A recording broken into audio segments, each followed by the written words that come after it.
Russian men, their vodka and early deaths. Vodka is the main cause of the high and sharply fluctuating death rates in Russia. A large new study involving Oxford University research has confirmed. Currently, 25% of all Russian men die before the age of 55, compared with only 7% of UK men. 7% of UK. That is insane, Alter. 25%.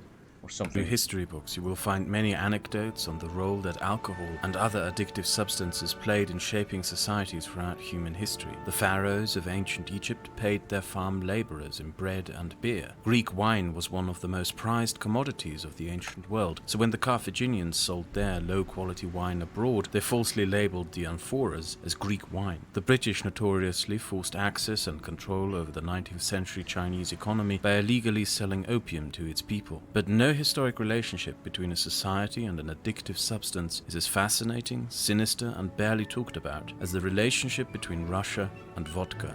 Is there a nation that has a more sinister relation with an addictive drug than Russia? Chinese opium? But Chinese opium wasn't so hard for their own population, right? I don't mean drugs influencing country like the drug cartels in Mexico. I'm saying an addictive drug influencing the population en masse, you know? USA and McDonald's. In a weird way, you could say USA and sugar/fat. Actually, that's very clever. America and sugar. Clever. There is nothing special about vodka. It has no taste, no flavor, no smell. It's just ethyl alcohol, simply produced from wheat or rye. And these simple, not too special facts of vodka is exactly what made it so special. Its simplicity allowed it to be produced and consumed en masse by simple peasants throughout Eastern Europe beginning in the 8th century. Any peasant could make it and any peasant could sell it, until the 1480s. Until then, the lands we know as Russia were a set of small independent principalities and kingdoms, until Ivan III became the ruler of the Duchy of Moscow and by conquest united the principalities under one Russian kingdom, of which he became the Tsar. Ivan established a centralized government, with a centralized autocratic rule controlled by the king. And as he built his state, he noticed the popularity of that cheap, intoxicating spirit amongst his peasants and had an idea. He banned the production and sale of alcohol by peasants and declared the production and sale of alcohol a royal privilege. All alcohol was now the property of the Russian crown and could only be produced by and bought from the Russian crown. This was a guarantee. It isn't crazy how culturally it came that in our societies, Western society, it is frowned upon to smoke weed, take cocaine, etc. But certain drugs that just lobbied well in the last centuries are just totally fine. You go to any fucking store, there's just so much alcohol, cigarettes everywhere.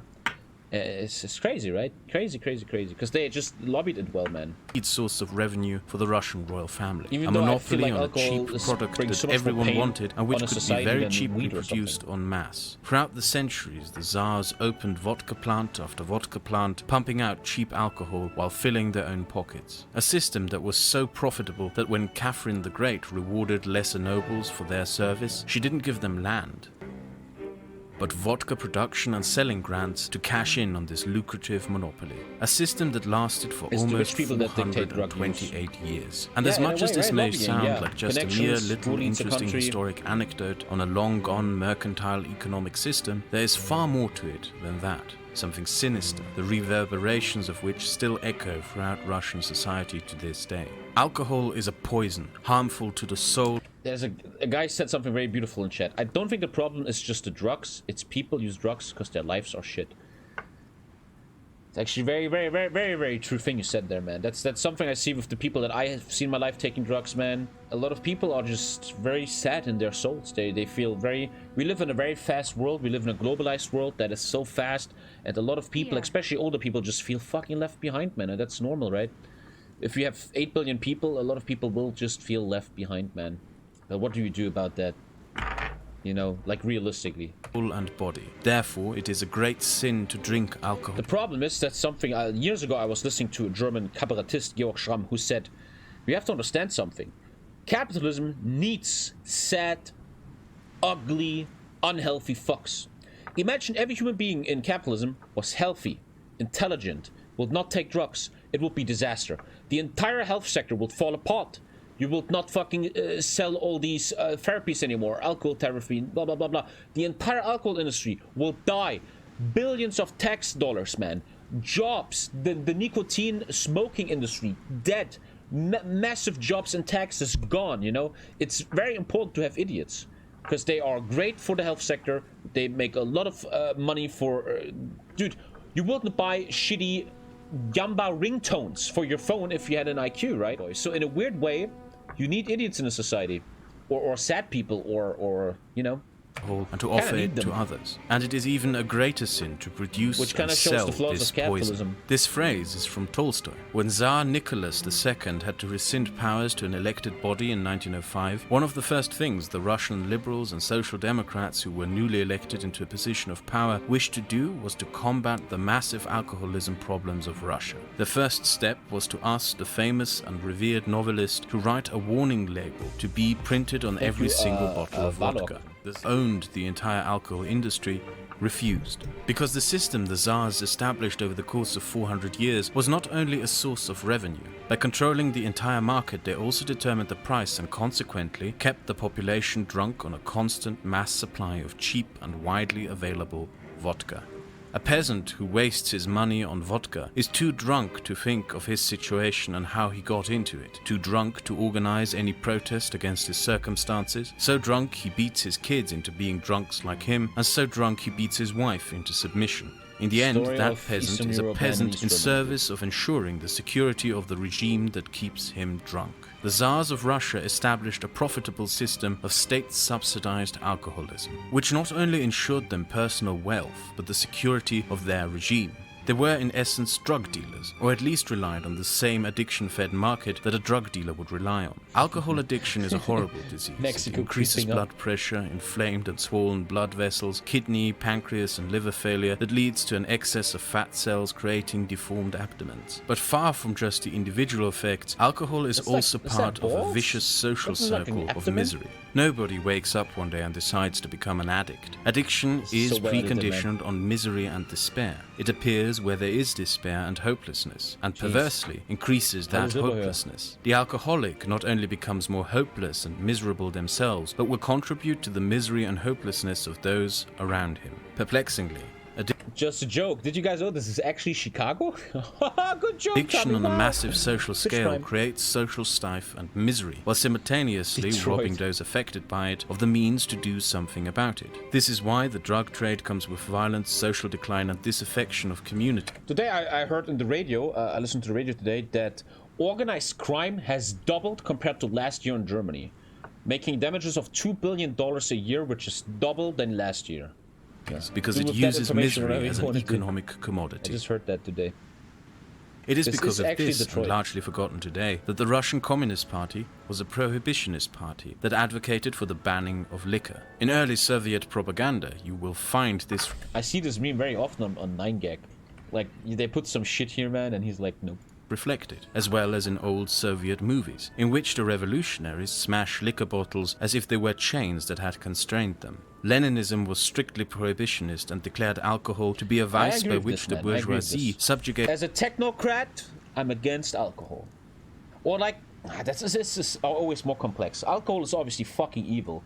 But you know, did you know there are some people on planet Earth that know how to consume regulated alcohol, you know? And controlled the proletariat. Like consequently, alcohol, you know? After the Bolshevik takeover, the Tsar's vodka plants were all shut down and closed. For a while. When Stalin seized power, he reopened the vodka plants, started filling bottles again, and distributed them cheaply amongst the public. Stalin pretty much rebuilt the old Tsarist system of subsidized alcoholism that the revolutionaries had tried to dismantle. He just renamed it to the People's Vodka.